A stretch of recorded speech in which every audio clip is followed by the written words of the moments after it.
Good afternoon, fellow snowmobilers. Welcome to a warm day in Minneapolis where we're thinking about snowmobiles. Why not, right?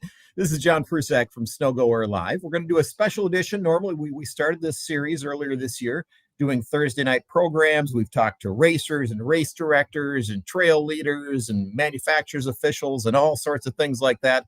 All important stuff, but arguably none of it is as important as what we're going to talk about today, because the sport of snowmobiling is pretty much every enthusiast know, is so dependent on our trails, on our riding areas. It's the backbone of our sport, and if we don't protect that, if we don't have a solid system to ride on, our sport disappears. And the people who are joining us today are the people who help make that possible. And they just recently participated in an event in Washington D.C. where they kind of met with leaders from from the government, whether they're elected, whether they're bureaucrats, whether they're staff of the elected people, and told the truth about snowmobiling, and really set us up for continued funding for our trails, access to our riding areas. But it's a very important thing. I'll let them tell you all about it. So again, this is Goer Live. Our show is brought to you by Arctiva, by Z1R, and by Gates Belts, and we thank them for their support of this program. Joining us first will be Christine Jourdain. She's the longtime executive director of the American Council of Snowmobile Associations. Then we'll be joined by Jaret Smith, who is the relatively new, by about a year, president of the International Snowmobile Manufacturers Association. Jaret, before that, was at Yamaha for a number of years, so he's done several ends of this sport, and both of them are instrumental in the grassroots side of our sport. So without further ado or tap dancing, we're going to lead in with our first guest. Joining us live from Michigan is Miss Christine Jourdain. Hi, Christine. How are you this fine afternoon? Hey, John, I'm fine. Thanks for having us. Good. Let's just start by setting the table for people so they kind of get an idea. I've often described ACSA, or the American Council of Snowmobile Associations, as, okay, you belong to a club, your club belongs to a state association, the state association belongs to ACSA, which represents us across the country. That's my layman's version of describing what you do. How would you describe it? Absolutely. We're the umbrella of the snowmobile associations. So you have to have that foundation. The foundation is the clubs, and that's the most important foundation that we can have. And then we just layer on top of that. So we represent the enthusiasts. Very good. And so now jumping into our session here. So for the last 25 years, you've been leading an effort of bringing snowmobilers to Washington, D.C. How did that get started in the first place? So we started it back in 2000 when snowmobiling was uh, locked out of Yellowstone National Park. We decided at that point we needed to take our story to the decision makers, those people that were going to lock us out and keep us locked out, and they needed to hear our version of the snowmobilers. It's easy for other people to paint our picture. It's more important that we paint our own picture. So we started back in 2000, and we started just going to the hill, and they wondered why we were coming, what was going on, what we were asking for, and since then they welcome us with open arms. They're happy to see us. Now, you and I have discussed this in stories in the past. I've also discussed it with other people who've gone to DC for this trip. Occasionally you're meeting with the actual elected lawmaker, but sometimes meetings with staff or people who work in key agencies is just as important, correct? Absolutely. It's always a good photo op to talk to the legislator. It's nice for the legislator to know his constituents or her constituents are there.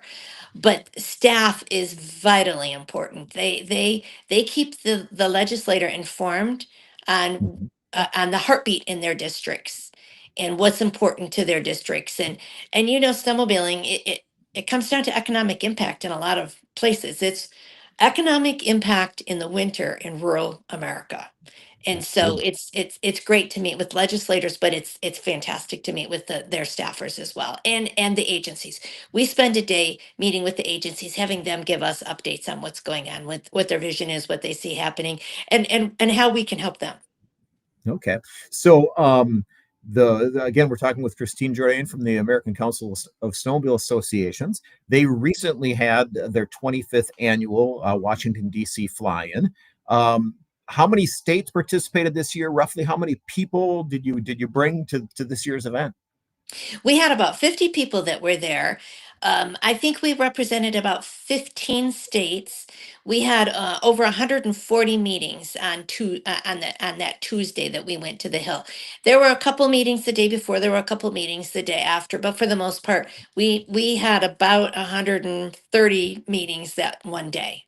Okay. And in these meetings, well, what are some of the topics that come up as far as protecting, defending, ensuring our sport? So it's all about land access and funding. And so this year, funding is very important to us. The Recreational Trails Program, which is funded by us, the users, every time we fill our snowmobiles, we're paying federal gas tax, but we're not using it on federal roads. Right. So we get a portion of that federal gas tax back in a program called the Recreational Trails Program. It was started in the early 90s. It was authorized in the early 90s. It took a few years to get the funding, and the funding is now at $84 million a year, which is about a third of what we actually put into the program. So we're doing two things this year. It's up for reauthorization. It will cease to exist as of September 30th. So we're pushing for reauthorization. We're asking for more money. We're only getting a third of what we're putting in, Right. as well as extending it for the next 5 or 6 years, whatever they do with the next highway bill. And then, of course, public land access. And that's always really easy to talk to the legislators about because you can bring it home. They understand when you talk about a certain forest or a certain bridge or whatever it may be. They fully understand that that's what's important to their constituents. Absolutely. One of the things that the recreational trails program, and we'll discuss this in a little bit with our second guest as well, Jaret Smith from the Snowmobile Manufacturers Association. But one of the things that's unique about the program is it brings all trail users together because it's gas tax money, but it's going to trails that support the equine industry and the hikers and the bikers and all that. Correct? Yes, absolutely. So it's split between 30% motorized, 30% non-motorized, and 40% multiple use. It can be two non-motorized or two non-motorized, motorized, or multiple use, but it's 30, 30, 40. And the only way it ever gets passed is if you, and we're funding it, right? We the motorized folks, but the only way it will continue to get passed is if you include the non-motorized folks, because that's what matters in a lot of states. Remember, we're only across the top of the US, so we're working on North Carolina and Texas to help us get some of these bills passed. And so that's how that works. And there's been over 30,000 projects done through the years with those funds. Right. So So it's crucial. the way I understand the program anyway, so the some state or local group has a project that they're doing, oftentimes it's matching funds. So, if you Yes. put in $5,000 comes from the program and the project gets done, correct? Yes, yes, it is always matching money. We are able to match a little bit of labor, and snowmobilers, we're able to pull out a lot of the labor. Yes, So yes, that helps with those matches as well. perfect. But if So you how think about that, if you think about the $84 million and then factor in all of the matches that go with that, that's a lot of money going back to on the ground in their communities. Absolutely. So, I mean, for our viewers, envision yourself going down a trail, and whether you're in the UP and you're going across one of those long bridges that you cross, or various other infrastructure that is in our system. Out west, it can be something at a trailhead that allows you to check your avalanche beacon, whatever it is. That's the sort of thing that is possible because we have this RTP program that these people are going out and protecting and making sure happens again.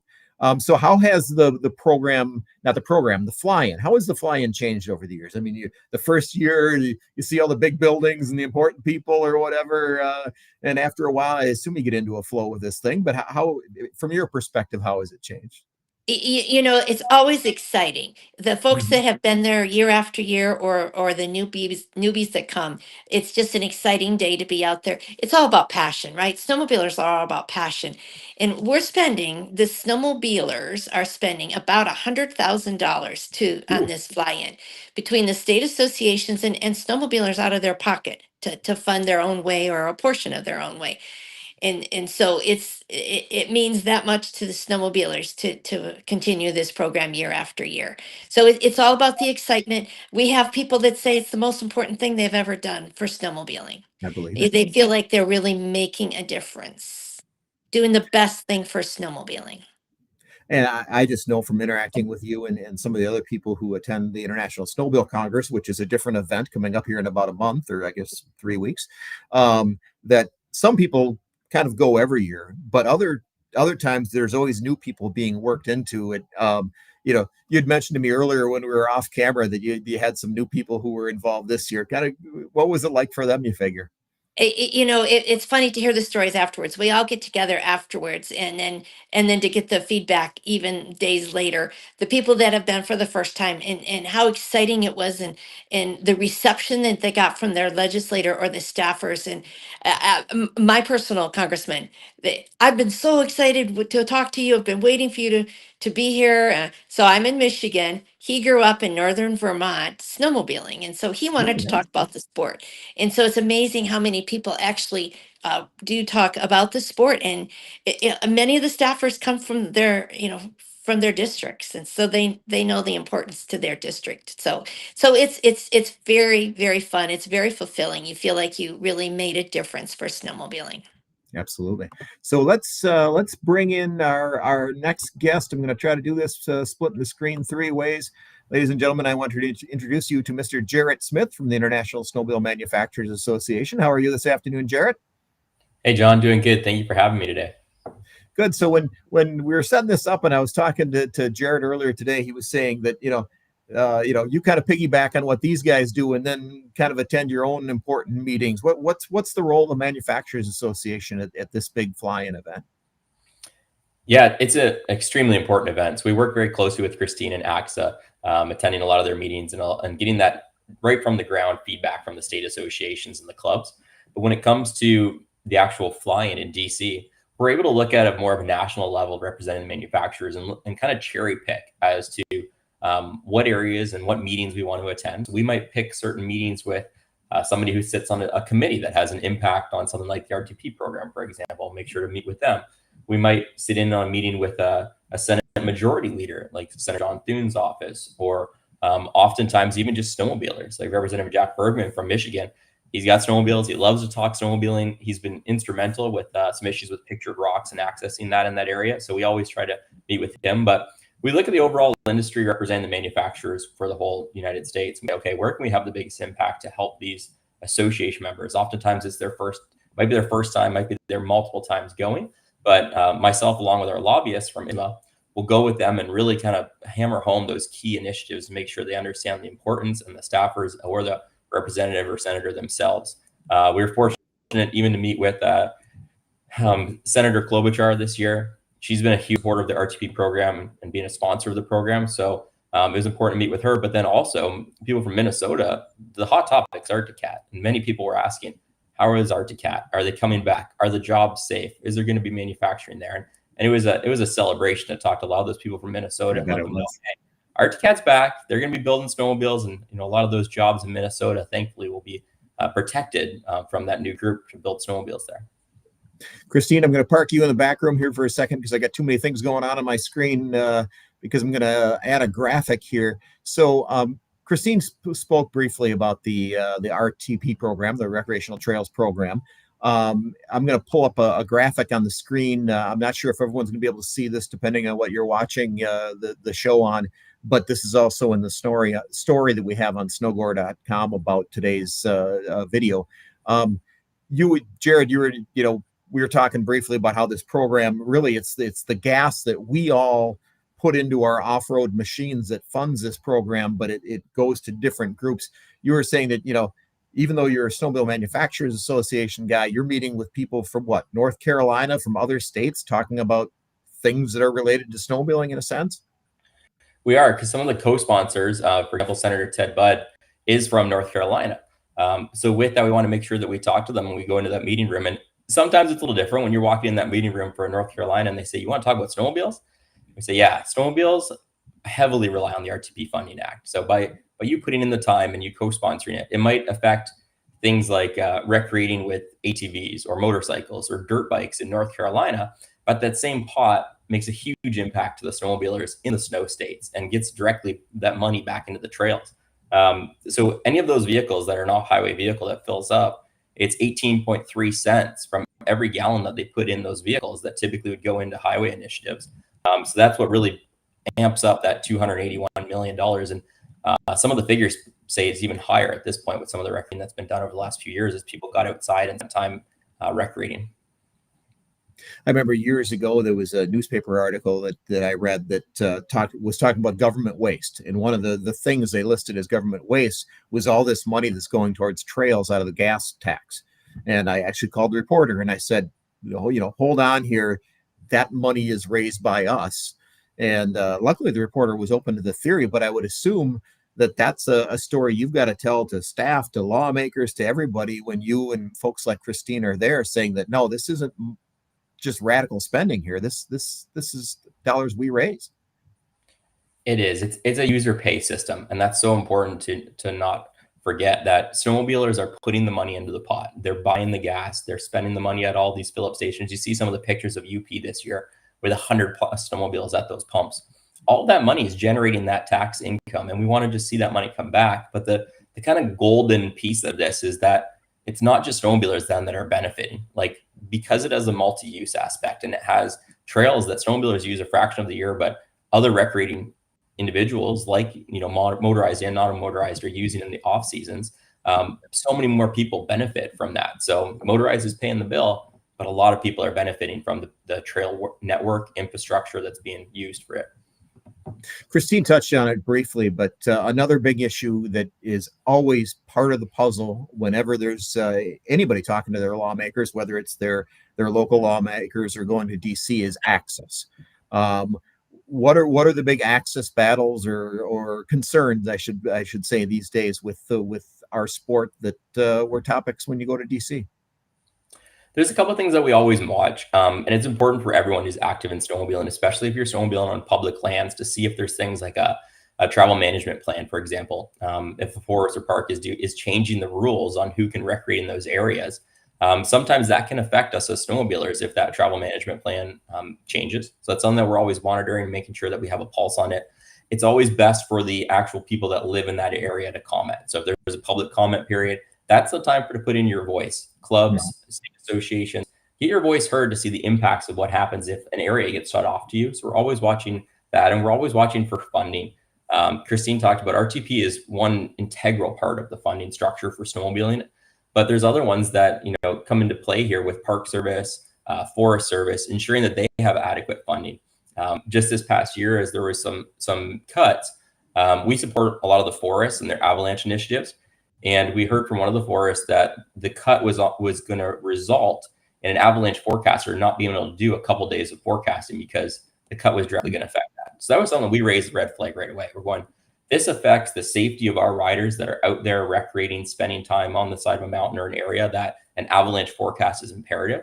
So let's try and make sure that we, don't cover those areas with some of these cuts. There's always excess and ways that we can cut. But when it comes to safety critical, like an avalanche forecast, it's so important for the riders out there. So ISMA really tries to represent the manufacturers, which is what our job is, represent the manufacturers as the good arm of the manufacturers to ensure that there's access and that riders can ride in public lands. It's so important. Absolutely. We'll bring Christine back in and split the screen three ways again. Christine, the access issue that Jaret's talking about, were there other things that your group or different state groups dealt with that maybe ISMA and ACSA are working together on or separately on? Or are there specific areas that we could use as an example? I don't think we rarely work separately. We always work hand in hand with the manufacturers. I think Jaret hit on the funding. The funding is going to be a real issue this coming fiscal year. They're starting to look at budgets right now. The Forest Service, for instance, was $9 billion in the red this last fiscal year. You can't continue to operate like that. They're going to make cuts. We hope they make smart cuts that cut out the fat and not the meat, especially for the the businesses in the rural America, because they need snowmobilers in the wintertime. Yeah. And if they start closing areas due to funding, that's really bad for the communities, and we can't afford to do that. So we're looking at that. We don't have to support anyone's budget. We can go out and ask them to consider other options, and so that's what we do. And so we will continue to watch those budgets for land access and for land management.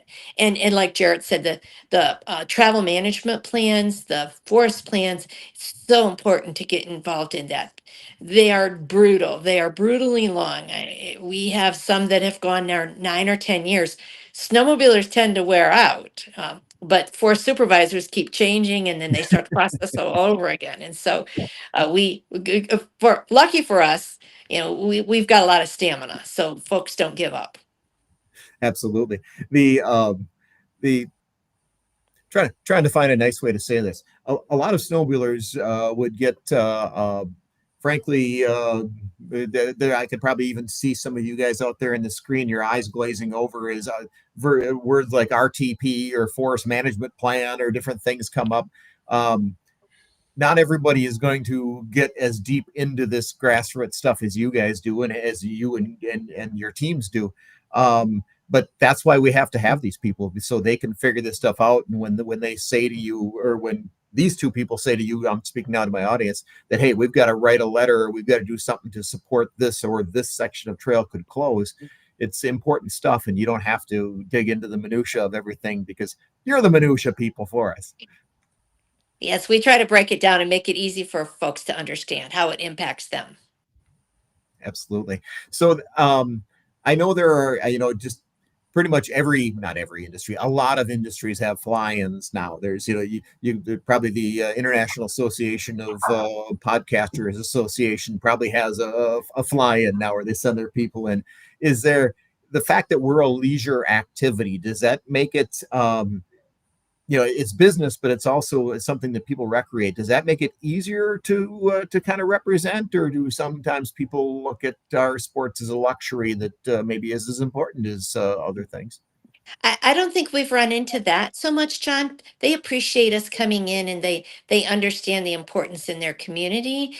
And we're often coming with a solution rather than just a complaint. Yeah, being a user pay group for the most part, that's huge, right? And Christine talked about economic impact. That's the one that really moves the needle. When we have economic impact studies, when we have small businesses that are saying, snowmobilers in the wintertime are keeping my lights on, they're coming through, they're buying food, gas, they're staying in motels. That's so important.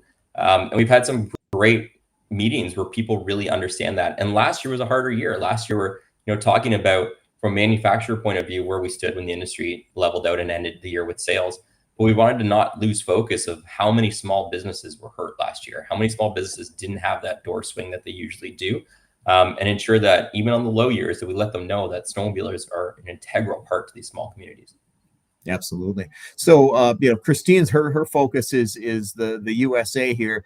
Jaret, your focus is international. Are there similar things that you get involved with in Canada, in Scandinavia, or in other places where they snowmobile, and what would be the equivalent in other places? We work closely with CCSO, Canadian Council of Snowmobile Organizations, in Canada. Typically, they have a meet and greet in Ottawa. It's a great event. We usually have some very important people from Ottawa there. We have a lot of the provincial associations come, and it's kind of a more casual atmosphere. We can talk about snowmobile, and we can talk about where they come from. We try and get those extra funding issues and items forward. Oftentimes, CCSO will put banners up with economic impact and some of the things that really drive home the things that we're talking about today. And then also overseas, we do have a piece of ISMA that does do overseas. We haven't done too much there. A lot of that we go with the EU Commission, and we're monitoring things that could affect our sport there. So, there's different initiatives for sound or noise or emissions. So behind the scenes, it's not usually seen from the public eye of the snowmobile industry, but ISMA is monitoring those, working closely with the different either EU commissions or different people to make sure that it doesn't detrimentally impact snowmobiling overseas as well. Very good.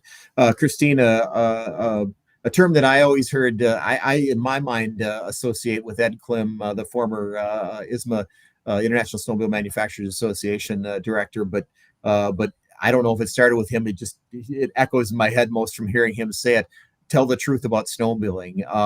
Are there certain truths when you guys are there that maybe at first people didn't get, but now the main people you talk to in DC do get?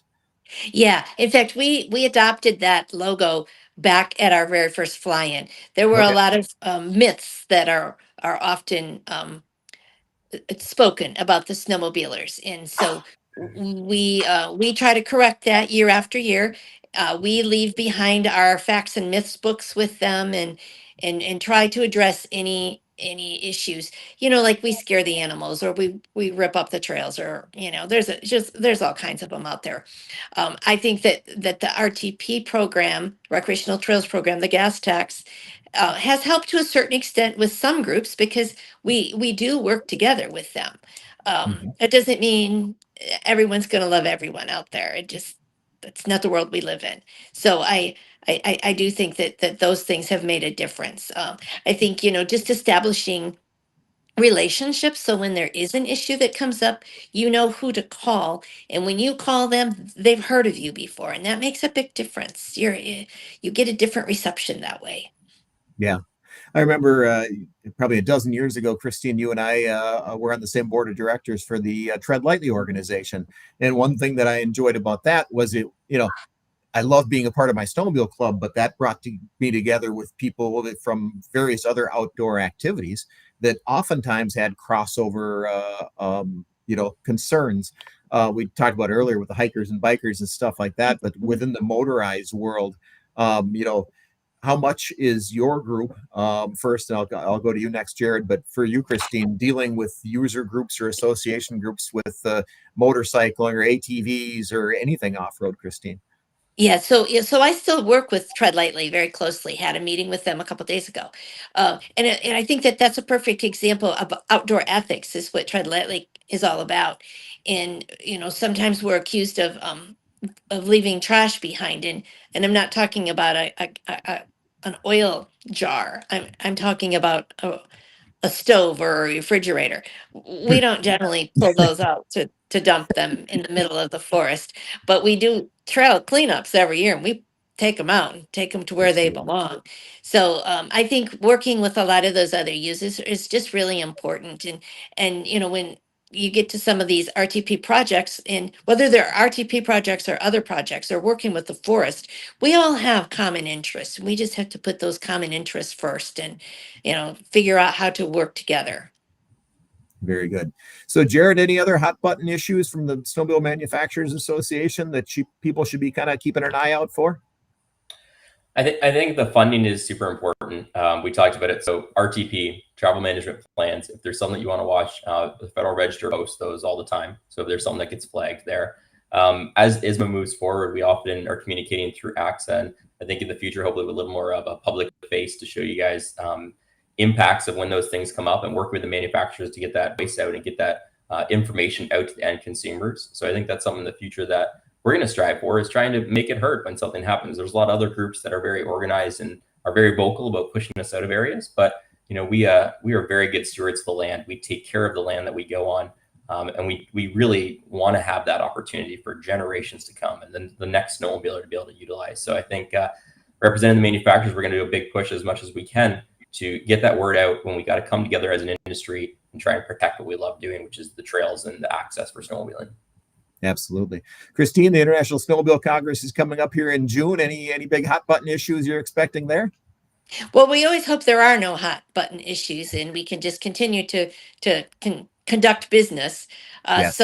I think here in the states with Congress and in the financial situation we find ourselves in DC, we'll always talk about funding for the coming months. I would also just point out we do the an e-news every Friday, and so we try to keep some of those hot topics in that on a weekly basis.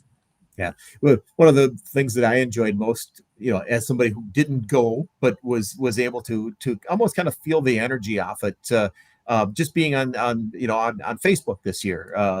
All the different states posting pictures of themselves with either just their group or with their local lawmakers or with somebody from one of the federal bureaus or whatever it is. It's you can tell that it's something that grows out of passion, and that's really what fuels our sport is passion. Correct? Absolutely. Okay. Yes, we pay a lot of money and hope Mother Nature helps us out every year, right? Yeah. Absolutely. All right. Well, I want to thank our two guests for joining us here. Jaret Smith from ISMA. We'll be running into you here shortly, but by all means, keep up the good work in defending our sport. Thank you very much, John. And then Christine, same thing. You've been doing this an awful long time, and we appreciate everything you do for our sport. And we will be seeing you soon. Sounds good. Thanks for this opportunity, John. Very good. So again, you've been watching. Oh, Christine came back once. You've been watching Snowgoer Live. We're during the winter, and then we'll pick it back up in the fall. We are a show that is most Thursday nights live on our YouTube and Facebook channels. We're jumping in with some special editions here in the off season to cover everything from Arctic Cat's tremendous comeback a few weeks ago when we did the show with Tom Rowland to this one where we're talking about the big fly-in where folks go to Washington D.C. and talk about our sport. No, that's not the U.S. Capitol back there. That's actually the Minnesota State Capitol in that picture. But anyway, so if you have some hot topics you think we should cover, by all means, pick it up in the chat down here. Make sure you join your local club and through it your state association, because again, without those people doing their jobs, we don't have any trails to ride on or any riding areas to go play and powder in. So in the meantime, enjoy your summer, and we look forward to seeing you all again soon. Take care. And there's